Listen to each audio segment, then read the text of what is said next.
This is BBS News, Biafra Broadcasting Service, mouthpiece of the Biafran people. Atemobio. Yeah.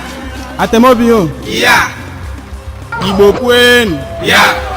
Igbo Queen. Yeah. Igbo Queen Zone. Efik me como. Emiedi. Aizon. Yeah.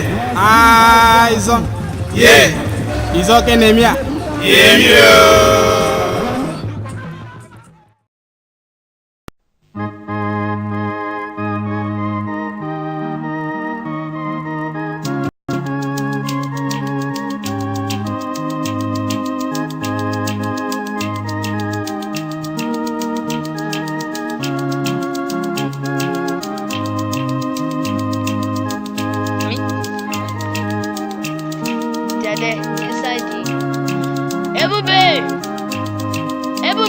Ọ na-eme m obi ọjọọ.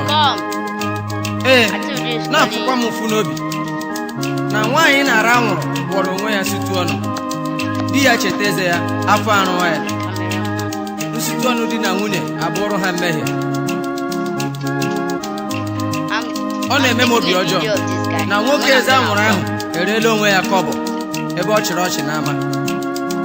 Nwunye ya mee ihu ka ọ maghị onye ọ bụ. Ọ na-eme m obi ọjọọ na ndị kpọrọ anwụrụ ebewela akwa oge ibe ha na-achị ọchị.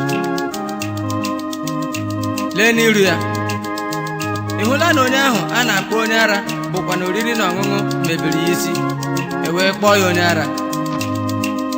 Iwe ya apụbeghị m n'obi na sigaret erichasịala obi onye ahụ nwụrụ anwụ, asị na ọ bụ ọrịa obi gburu ya. Siga bụrụ onye anaghị egbu mmadụ. Ọ na-eme m obi ọjọọ na ndị etemete egbuola onwe ha n'ụlọ ọgwụ ebe akpụkpọ arụ ha ekwekwaghị ndụkọta. Ụmụnne ha tawa dọkịta ụta.